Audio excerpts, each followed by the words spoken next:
मिल करके सागर मंथन कैलन, तो सागर मंथन से 14 रत्न मिलल और वही 14 रत्न से उत्पन्न हुई थी लक्ष्मी जी। लक्ष्मी जी का आगमन भयल रहा। तो जब लक्ष्मी जी का आगमन भयल तो इंद्रासन जगमग जगमग भयल, देवता लोगन में खुशी रहल। एके लोग मनावे लगलन देव दीपावली, जो कि तुलसी विवाह भी वो दिन मनावल जाला और देव दीपावली के नाम से मशहूर है। तीसर का बात का अभी आ गया कलिया वाला जवन कल दीपावली आवत है। कैसे? अरे तो 14 बरस राम, अरे 14 बरस राम, अरे जंगली बितावाले, अरे तो दुश्मन के मारी के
केकई जी बुतादा भी आया।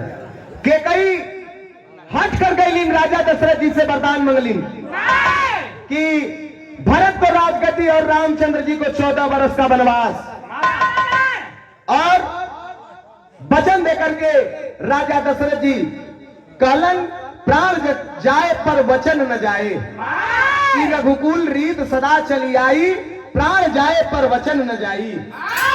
वचन देके फंस गईलन तो भरत के राजगद्दी और रामचंद्र जी के 14 वर्ष के लिए वनवास निकले के पड़ल। के लिए जंगल में चल गईलन, और जब जंगल में गयल हम अधम अत्याचारियन के मार के परलोक भेज दिलन। यहां तक कि जंगल में सीता जी के रावण चुराए के लेके चल गयल लंका में। समुद्र पे पुल बना करके लंका में पहुंचलन और महान प्रकांड विद्वान महान पंडित ज्ञानी रावण मार गईलन। कुंभकर्ण मारा गया, मेघनाथ मारा गया।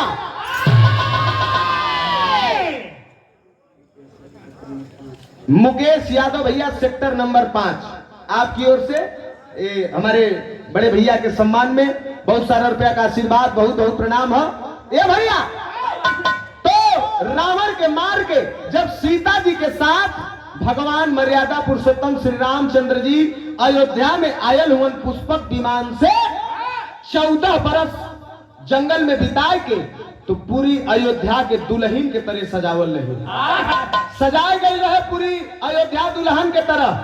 और जब सीता जी अयोध्या में अलिन अपने भवन में अपने महल में जब कदम रखलिन, तो केकई माई, वही केकई माई जौन वनवास मंगले रहलिन, दिया जलाए के खुशी मनौले रहलिन।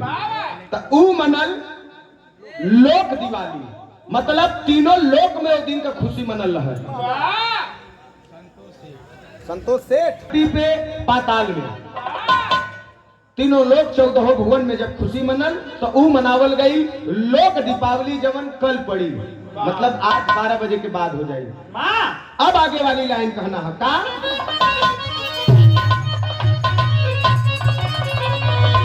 अरे तन्नर का सुर रहल,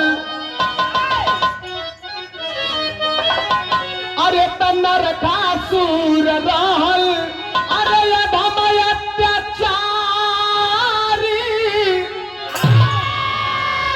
अरे वरदान पवला पर परदुमन मारी।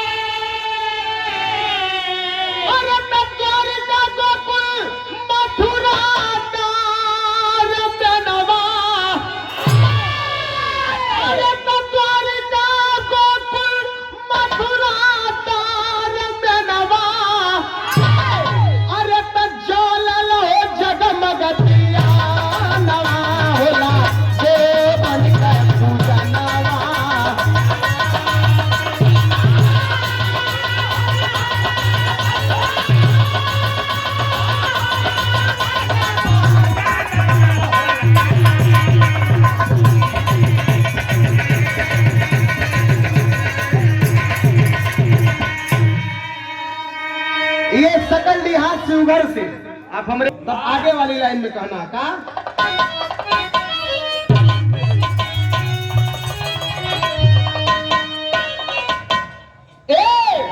अरे कल युग में भी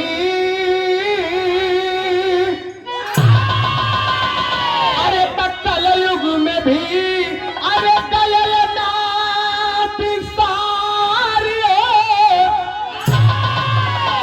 अरे गईले वतन छोड़ सारा अपन घर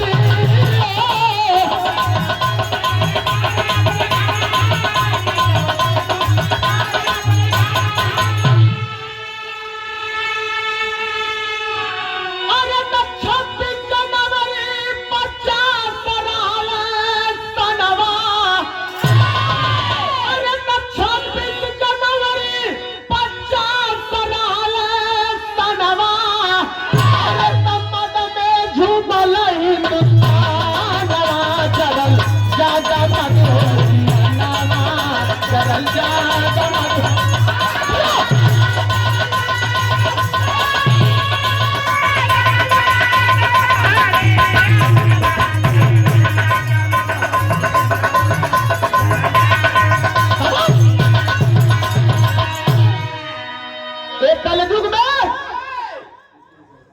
सेक्टर नंबर 1 में कभी मुगल साम्राज्य का राज हुआ करता था और मुगल साम्राज्य के बाद 200 साल तक हिंदुस्तान पे कब्जा कैले रहे अंग्रेज। तमाम बलिदान दिया, कितना माई बहन का कौन खुजर गई, तभी देश आजाद भइल है। और जब ये देश की आजादी मिला तो पूरा हिंदुस्तान खुशी रहल, पूरा हिंदुस्तान खुश भयल। तो ओके लोग में नया चेतना जागल, ओके लोग मनावे लगलन जन दीपावली, जन दीपावली। तब आगे वाली लाइन में का वो बात न बिसर है, वो मेहरुआ के वो आदमिया बतावत रहे ये कैठ दीपावली तू सोचत हूँ, कैठ दीपावली गिनावत है। और कहत का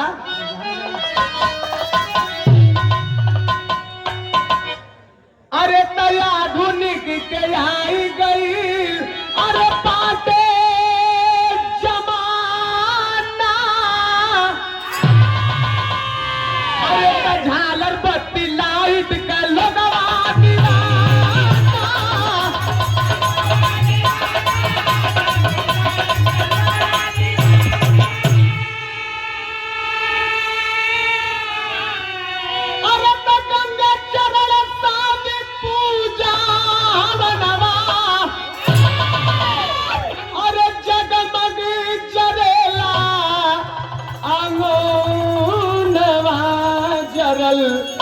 जग